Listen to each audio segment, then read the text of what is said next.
सभी को नमस्ते। और आज गणतंत्र दिवस की सभी को मंगल कामनाएं।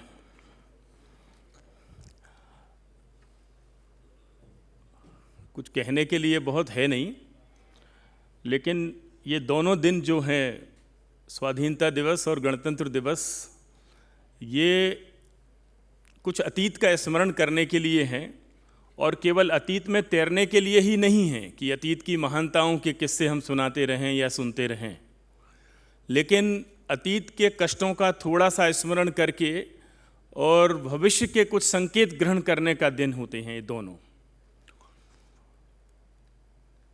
स्वाधीनता की भारत की जो लड़ाई है, पत्रकारिता विश्वविद्यालय में होने के नाते, हम सब भारतीय होने के नाते, चूँकि स्वाधीन भारत में रहते हैं, वहाँ जन्मे हैं, तो उसके बारे में बचपन से स्कूल की पढ़ाई से ही हमें पता होता है कि क्या हुआ 15 अगस्त 1947 की सुबह के पहले, क्या क्या घटा है, क्या क्या बलिदान हुए हैं, कैसे कैसे दमन से ये भारत गुजरा है। दो बातें कहूँगा केवल। एक कहानी मेरे पास है अभी आपको सुनाने के लिए, और उसके माध्यम से मैं आने वाले समय की जो अपेक्षाएं हैं एक विश्वविद्यालय के नाते, उसके बारे में बात करूँगा। जो लोग 1947 के पहले भारत में रहकर स्वाधीनता के संघर्ष में लगे हुए थे, जो लाठी खा रहे थे, गोली खा रहे थे, फांसी पर लटक रहे थे, जो भारत की जेलों में सड़ रहे थे और अंडमान निकोबार के काले पानी की कैद में पड़े हुए थे, उनके बारे में हम लोग, ज़्यादातर लोग जानते हैं। जब जब जो आंदोलन हुए हैं, सत्याग्रह हुए हैं, लड़ाइयाँ हुई हैं, मारे गए हैं, बहुत लोगों के नाम हम नहीं जानते हैं, कुछ लोगों के ही नाम हमें स्मरण हैं, जिन्हें हम स्वाधीनता संग्राम के सेनानी कहते हैं, बड़े आदर से उनको याद करते हैं। लेकिन इन्हीं दिनों कुछ लोग ऐसे थे जो इस दमन के दौर में भी भारत की ज़मीन से बहुत दूर और बंधुआ मजदूरों की तरह ले जाए गए थे भारत से बाहर। तो वो गुलामी के अंदर एक और तरह की गुलामी उन्होंने जो भोगी है, उसमें से एक पात्र की कहानी मैं आज आपसे बांटता हूं।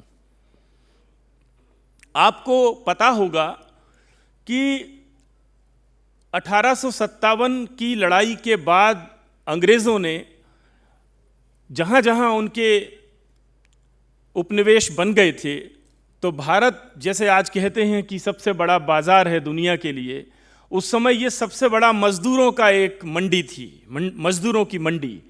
और यहाँ से बंधुआ मजदूरों के रूप में जहाज़ों में भर भर कर अंग्रेज़ों की 2-3 कंपनियाँ यहाँ काम करती थीं, और उनके एजेंट बिहार और यूपी के बनारस, प्रयागराज, बलिया, लखनऊ, पटना, ऐसे इलाकों में उनके दलाल काम करते थे। वो भारतीय होते थे, वो हम सब के बीच के लोग होते थे। तो अपनी पीठ में छुरा घोंपने वाले, अपने पैरों पर कुल्हाड़ी मारने वाले और अपनी ही आंखों में धूल झोंकने में कुशल हमारे ही बीच के लोग हर सदी में, हर समय में रहे हैं, हमारे समाज के लोग। तो ये भारतीय लोग इन शहरों में, यूपी और बिहार के 2-3 कंपनियां थीं जो लेबर कॉन्ट्रैक्टर के काम करती थीं विदेशों में ले जाने के लिए भारतीयों को धोखे से। उसमें एक का नाम था डल्स। ऐसी 2-3 कंपनियां थीं और उनके दलाल यहां काम करते थे। वो ऐसा दौर था जब अकालों में घिरा हुआ गुलाम भारत के गांव के लोग, जिनके पास भोजन के 2 वक्त के लाले पड़े हुए थे, तो वो बड़े शहरों की तरफ जाते थे और वो शहरों में ये दलाल घूमते थे नौकरियों का आकर्षण पैदा करने के लिए कि आपको अच्छे वेतन मिलेंगे, अच्छी कमाई करेंगे, आपको जाना बाहर पड़ेगा, बढ़िया नौकरी लगाएंगे आपकी। और ऐसा करके ये 1879 में ये क्रम शुरू हुआ, जो लगभग 1916-17 तक चला। एक व्यक्ति फिरोजाबाद जिले का, यूपी के हिरणगऊ गांव का, ये आया कहीं प्रयागराज नौकरी की तलाश में 7 आने लेकर अपने गांव से 18 वर्ष की आयु में। इसके पिता का देहांत हो चुका था और एक दलाल के चक्कर में पड़ के ये कोलकाता आया। कोलकाता से ये जहाज़ों में भर के ले जाए जाते थे इन लोगों को, और इनको बताया जाता था कि आपको फिजी जाना है, और फिजी जो है वो उड़ीसा में जगन्नाथपुरी के पास में है। तो उनको ये भी पता नहीं होता था कि वो जा कहाँ रहे हैं, लौटेंगे कब, कैसा समय वहाँ गुजरेगा और कैसा नर्क उनका इंतज़ार कर रहा है वहाँ पर। तो 1879 से 1916 तक 87 जहाज़ों में भरकर 60,000 हमारे दुर्भाग्यशाली पूर्वज फिजी में ले जाए गए। ये अकेले फिजी में ले जाने वालों का आंकड़ा है लगभग 60,000 लोग। इसके अलावा लैटिन अमेरिकी देशों में, मॉरिशस में कुल मिलाकर ऐसे भारत के 4.5 लाख लोग ले जाए गए। ये 3 महीने के जहाज की यात्रा के बाद वहाँ पहुँचते थे।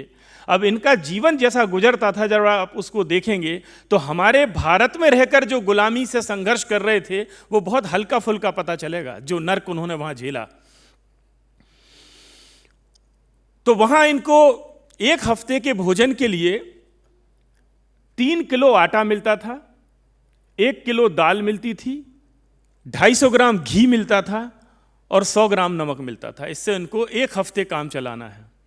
और 10 घंटे सुबह 4 बजे उठने के बाद में ये फिजी के 20,000 एकड़ ज़मीन पर धान, मक्का और गन्ने की खेती में लगते थे। इनके जो ओवरसीयर होते थे वो न्यूजीलैंड और ऑस्ट्रेलिया के होते थे, जो फिजी से लगे हुए हैं।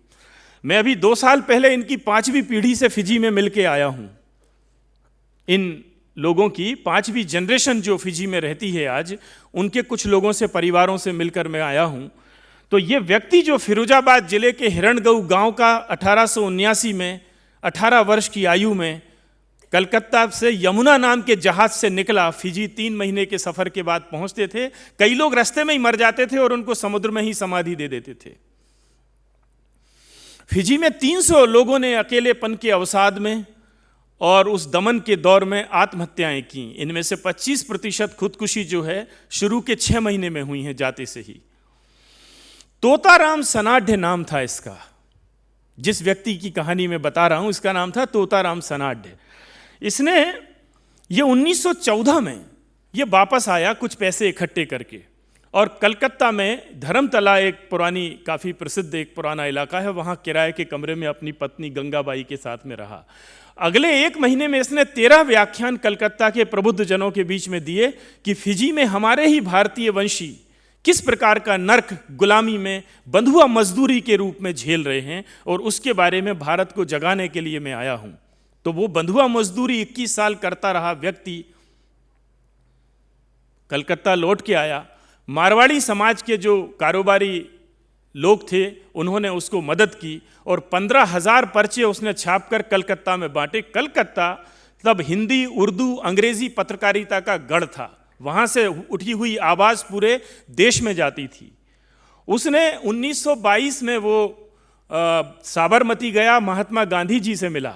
उसकी मृत्यु 1947 में, जब हम आज़ाद हो रहे थे, उसी साल उसने अंतिम सांस ली साबरमती में ही। लेकिन इस बीच में जो वो करके गया है वो हम सब के लिए एक अनुकरणीय अध्याय है। 1914 में वो बनारसी दास चतुर्वेदी से फिरोजाबाद के भारती भवन नाम के पुस्तकालय में उसकी मुलाकात हुई, और उसने पहली बार किसी लेखक को, किसी लिखने वाले को अपनी कहानी सुनाई। बनारसी दास ने कहा कि ये कहानी आपको लिखना चाहिए। ये हजारों भारतीयों के दमन की ऐसी कहानी है जो भारतीयों को ही पता नहीं है कि आप कैसा नर्क वहाँ झेल रहे हैं और कैसे धोखे से आप वहाँ ले जाए गए हैं। बनारसी दास चतुर्वेदी को तोताराम ने कहा कि भाई, मैं तो मजदूरी करता रहा हूँ, बहुत पढ़ा लिखा नहीं हूँ, मैं अपनी आपबीती सुना सकता हूँ, लिख नहीं सकता हूँ। तो बनारसी दास चतुर्वेदी ने उनके साथ बैठे और उन्होंने वो एक छोटी सी किताब लिखी, फिजी द्वीप पर मेरे 21 वर्ष, ये उसका शीर्षक है। ये हिंदी में लिखे जाने के तुरंत बाद ही ये मराठी, बांग्ला, इंग्लिश और उर्दू में अनुवाद हुई। लोकमान्य तिलक ने इसके बारे में ये कहा कि कोई भारतीय ऐसा नहीं होगा जो इसको पढ़कर रो ना दे। इसको पढ़ने के बाद मैथिली शरण गुप्त ने किसान नाम की एक कविता लिखी। लक्ष्मण सिंह चौहान ने कुली नाम का एक नाटक लिखा, और ये पूरे भारत में ये पहली बार पता चला कि फिजी में, मॉरिशस में, लैटिन अमेरिकी देशों में यहाँ से ले जाए गए गुलाम भारतीय कैसा जीवन जी रहे हैं। इसने फिजी में रहते हुए वहाँ रामलीला का मंचन शुरू किया। कई साल तक उसने ये काम किया। उसने ऐसे ऐसे लोगों की कहानी लिखी। गुलजारी नाम का एक कान्यकुब्ज ब्राह्मण जो कन्नौज से फिजी पहुंचा था, अपने परिवार के लोगों ने ही कैसे धोखे दिए हैं उसका शिकार खुद तोताराम हुए। ये जो पैसा लेकर आए थे वो इनके भाई ने हड़प लिया, क्योंकि इनके भाई और बंधु, इनके खानदान कुटुंब के लोग भारत में ये सोचते थे कि ये तो विदेश में बहुत पैसा कमा कर आए हैं, ये तो बढ़िया नौकरी कर रहे थे। उन्हें तो पता ही नहीं था कि ये कैसा जीवन वहां जी रहे थे। तो गुलजारी नाम के एक व्यक्ति को उसका भाई कन्नौज से ये पत्र लिखता है कि अगर तुम जल्दी लौट कर ना आए तो 101 गाय की हत्या का दोष तुम पे लगने वाला है और इसका चुकारा पूरी पीढ़ी नहीं कर पाएंगी। 101 गाय की हत्या, तुम समुद्र पार करके गए हो तो जल्दी लौट आओ, जो भी कमाया है उसको लेकर। 8 साल की भयंकर मेहनत के बाद इसने 300 रुपए इकट्ठे किए थे कुल, और वो 300 रुपए लेके ये वापस आया तो अपने गांव गया और वहां पुजारियों से कुछ अनुष्ठान के नाम पे उन्होंने, उसके भाई ने 300 रुपए उसके हड़प लिए और वो सारे उसके खिलाफ खड़े हो गए। उसने फिजी में अपने मित्रों को पत्र लिखा कि मैं यहां आकर इस तरह से अपने ही भाई बंधुओं के गांव के द्वारा धोखे का शिकार हो गया हूं, मेरा पूरा पैसा ले लिया गया है, झूठ बोलकर मुझे बुलाया गया है, तो किसी भी तरह से मुझे फिजी वापस बुला लो। वहां उन्होंने चंदा करके जो 9 रुपए महीने की वेतन था, जिसमें से 6 रुपए उनके इस 3 किलो आटे हर हफ्ते जो मिलता था, 1 किलो दाल, और इसमें खर्च हो जाते थे। ऐसे पाई इकट्ठा करके उन्होंने इसको, गुलजारी को, वापस फिजी बुलाया।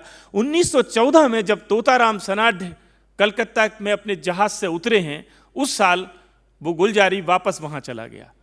और इन भारत से गए हुए जो बंधुआ मजदूरों के रूप में ले जाए गए लोग थे, इनके धर्म परिवर्तन हुए हैं, कई बार हुए हैं। कोई हिंदू से मुस्लिम बना, फिजी जाते जाते फिजी पहुंच के वो ईसाई बन गया।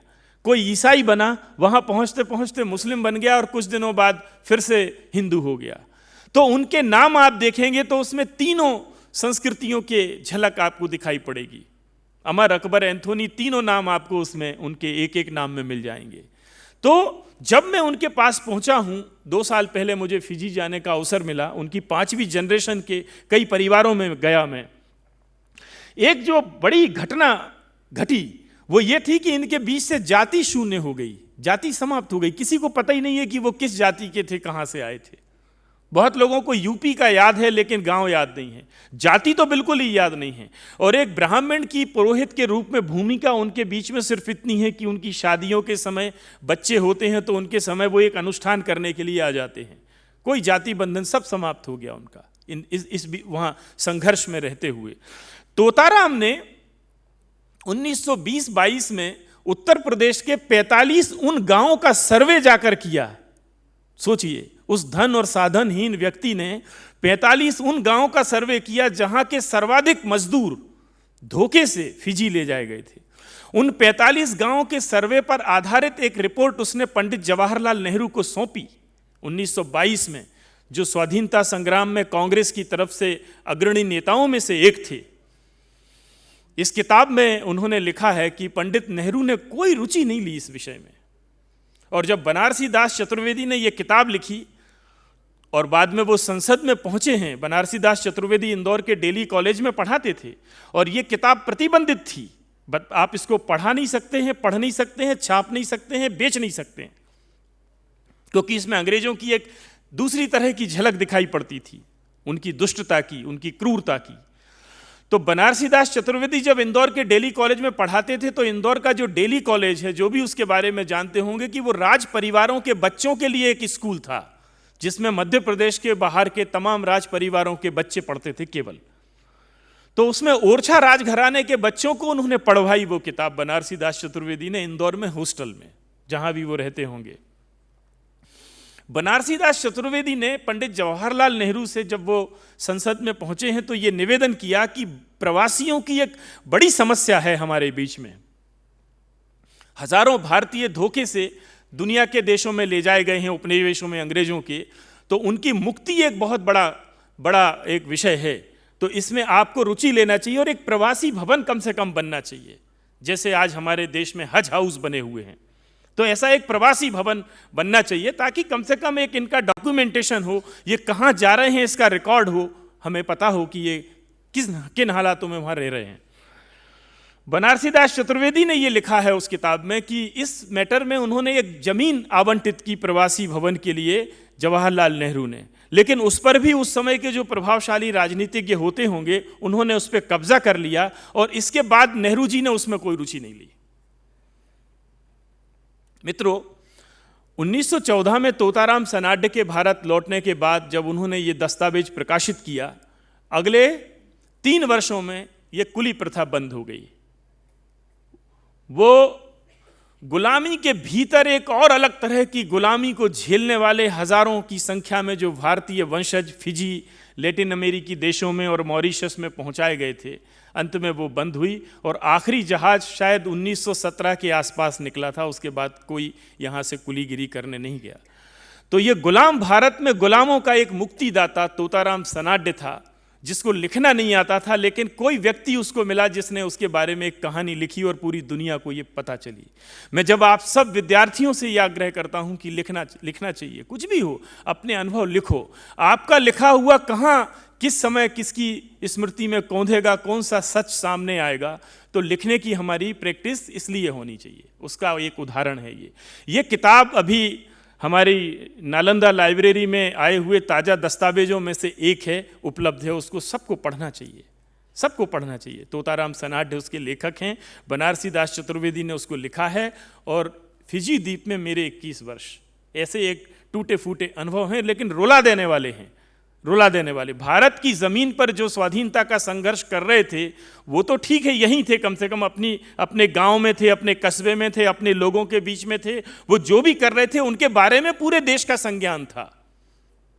अगर वो कहीं काले पानी में भी ले जाए गए तो उनके रिकॉर्ड पर नाम है, उनको बड़ा श्रद्धा से याद करते हैं। लेकिन इन 4.5 लाख हमारे पूर्वजों को, जिन्होंने बंधुआ मजदूरी जैसा नर्क का जीवन बिताया अंग्रेज़ों की गुलामी में ही भारत से दूर होकर, उनके बारे में हम में से कितने लोगों को पता है कि वो पीड़ा का कौन सा दौर था जिससे निकलकर ये भारत इस गणतंत्र दिवस तक आया है। जब आप अतीत के इन कष्टों से परिचित होंगे तो निश्चित रूप से एक सन्नाटा आपको घेरेगा, आपके भीतर एक पीड़ा और एक कष्ट का अनुभव आप करेंगे, और तब हो सकता है कि भविष्य का कोई संकेत ग्रहण करेंगे। तो दूसरी बात जो मैं आज आपसे कहता हूं कि हम एक पत्रकारिता के विश्वविद्यालय हैं जो देश में सबसे बड़ा और एशिया का पहला विश्वविद्यालय माना जाता है। तो हमारी भूमिका भविष्य के संकेत में क्या हो सकती है?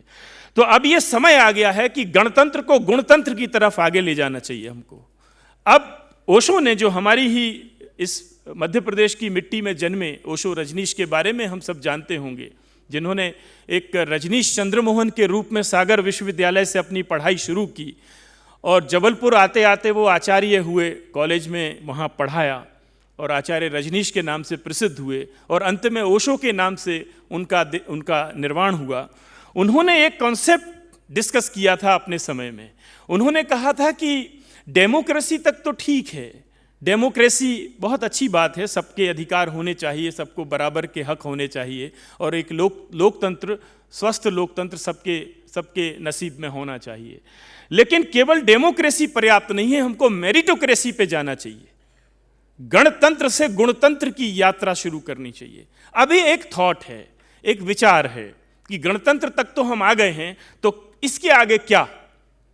ये प्रश्न हम सबको खुद से भी पूछना चाहिए, इस पे बहस करना चाहिए कि गणतंत्र हमने 77वां ये गणतंत्र दिवस है, यहाँ तक हम पहुँच गए, अब इसके आगे हमारी यात्रा कैसी होनी चाहिए? एक देश के रूप में भारत की यात्रा कैसी होनी चाहिए और एक विश्वविद्यालय के रूप में हमारी यात्रा कैसी होनी चाहिए और हमारी निजी यात्रा कैसी होनी चाहिए?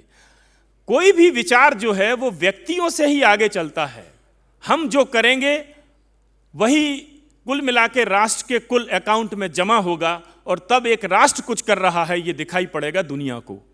अगले दो दशक, जिसके बारे में हम बार बार ये दोहराते हैं पूरे देश में माननीय प्रधानमंत्री, कि अगले 2 दशक हम सबके जीवन में, हम सबके और हमारे राष्ट्र के जीवन में बहुत महत्वपूर्ण हैं। जब 2047 में भारत अपनी स्वाधीनता के 100 वर्ष मना रहा होगा, इन 20 सालों में बहुत कुछ ऐसा घट सकता है कि 2047 का भारत विश्व के मानचित्र पर एक चमकदार राष्ट्र के रूप में सामने आए। तो वो कैसे आ सकता है? मेरा ये मानना है, और मैं आप सबके, हम एक परिवार में बैठकर बात कर रहे हैं, इस विश्वविद्यालय में ये सामर्थ्य है कि हम एक दिशा दे सकते हैं। हम गणतंत्र से गुणतंत्र की यात्रा की तरफ एक कदम आगे बढ़ा सकते हैं। एक एक विभाग का एक एक अध्यापक, एक एक अधिकारी और एक एक कर्मचारी, एक एक विद्यार्थी, ऊपर से लेकर नीचे तक सारे लोग, सारे परिसर में। मेरिटोक्रेसी का मतलब यह है कि हम गुण पर आधारित कुछ रचें, हमारे गुणों को उभारें। किसी में अगर कोई अच्छा गुण नजर आता है तो उस पर काम करें। पिछले 1 वर्ष के लगभग, मुझे 1 साल होने वाला है, 1 सेमेस्टर पूरा अभी गुजरा है, कुछ प्रयोग ऐसे हुए हैं जिन्होंने इस बात को रेखांकित किया है कि हम जो कर रहे हैं रोज, उसको कल नए ढंग से कैसे करें, और जो अब तक नहीं किया है वो नया कैसे करें, इस तरफ विचार करना, इस तरफ छोटे छोटे प्रयोगों में जाना। तो कुछ प्रयोग आप सबके माध्यम से जो इस विश्वविद्यालय में हुए हैं और जो पूरे देश में चर्चा का विषय बने हैं, जिसमें एक ये प्रदर्शनी शामिल है। ये सदी साक्षी है 100 साल के 100 महत्वपूर्ण घटनाओं पर जो भारत में घटी हैं, उनके फ्रंट पेज कवरेज की ये एग्जीबिशन, इसकी चर्चा पूरे देश में है। ये आपने किया और ये विश्वविद्यालय के खाते में दर्ज हुआ कि ऐसा कोई काम जो पहली बार हुआ, ये सब आपने किया, और ये विश्वविद्यालय की एक बड़ी उपलब्धि है। अभी पिछले 2-3 महीनों में मुझे लखनऊ, कोलकाता और दिल्ली की कुछ यात्राएं करने का मौका मिला, और वहाँ के पत्रकारों से, संपादकों से, वहाँ के विद्यार्थियों से और अन्य प्रबुद्ध जनों से मिलने का अवसर मिला। सब तक ये खबर गई है कि यहाँ कोई एक ऐसी प्रदर्शनी फ्रंट पेज के कवरेज की जिसका शीर्षक सदी साक्षी है, ऐसा माखनलाल विश्वविद्यालय के विद्यार्थियों ने किया है। ये नया आपने किया। आपके 2 अखबार आपने नए सिरे से डिज़ाइन किए, एक विकल्प और एक पहल, जिसकी चर्चा हुई जिसकी अलग से बिल्कुल चर्चा हुई है। तो ये छोटे छोटे से प्रयोग हैं, ये हमारे परिवार का ही मामला है, लेकिन इस तरफ हम आगे और कैसे बढ़ें? हर महीने हम नया क्या करें? हर सेमेस्टर में कुछ नया उल्लेखनीय जो रेखांकित करने योग्य हो बाहर भी, वो नया क्या करें? हर सत्र में जब वो बीते, जब वो समाप्त हो, तो हम एक समीक्षा करें कि इस सत्र में हमारे स्तर पर क्या नया काम हुआ, हम सब ने मिलकर क्या नया किया, किसी ने अपने व्यक्तिगत प्रयास से क्या नया जोड़ा। तो इस तरफ जब हम आगे बढ़ेंगे, हमारे बीच में जो गुणी, अलग अलग गुण संपन्न विद्यार्थी हैं, अध्यापक हैं, कर्मचारी हैं, अधिकारी हैं, और सभी हैं, कोई ऐसा नहीं ईश्वर ने बनाया है जिसको कोई उसने विशिष्ट गुण दे के ना भेजा हो, उसको पहचाने और उसका एक संचित कर्म यहाँ अंकित करें इस विश्वविद्यालय में। तो निश्चित रूप से अगले 1 साल में हम पाएंगे कि हमने कुछ 2-4 काम ऐसे किए। अगले 5 साल में आप जब इसको गणना करेंगे तो पाएंगे कि कुछ काम ऐसे अच्छे हो गए हैं, और ये यात्रा जब निरंतर रहेगी तो 20 वर्ष बाद इस देश के निर्माण में 2047 में जब भारत अपनी आज़ादी के 100 साल मनाएगा, उसमें एक ईंट का योगदान ये विश्वविद्यालय देगा। मैं कहता हूं कि ये एक विश्वविद्यालय नहीं है, एक विश्व है। एक विश्व का निर्माण कैसा होना चाहिए, ये विश्वविद्यालय में हम लोग तय कर सकते हैं। कुछ ऐसा निर्माण कर सकते हैं कि जो एक पूरे विश्व के निर्माण में हमारी एक ईंट की तरह कहीं दर्ज हो, नींव के एक पत्थर की तरह दर्ज हो। तो हम अच्छा लिख सकते हैं, लिखें, हम अच्छा बोल सकते हैं, बोलें, हम अच्छा पढ़ सकते हैं, कोई ने नहीं रोका। आप जो भी आइडिया आपके पास है अच्छा कुछ करने का, इस विश्वविद्यालय की चमक को और निखारने का, वो आप शेयर करिए। हम सब मिलकर आने वाले समय में इस विश्वविद्यालय को कुछ नए सीढ़ियों पर, नए पायदान पर ले जा सकें। तो ये गणतंत्र दिवस का टेक अवे, एक सबक हमारे लिए ज़रूर होना चाहिए। केवल ये ऐसी औपचारिकताओं तक सीमित नहीं रहने चाहिए, कम से कम पत्रकारिता के विश्वविद्यालय में नहीं रहने चाहिए। तो ये पत्रकारिता का विश्वविद्यालय भी आने वाले समय में पत्रकारिता की शिक्षा का शांति निकेतन बन जाए, ऐसा प्रयास हम सबको सामूहिक रूप से करना चाहिए। ये आज के गणतंत्र दिवस का मैं समझता हूँ ये मेरे लिए सबक है।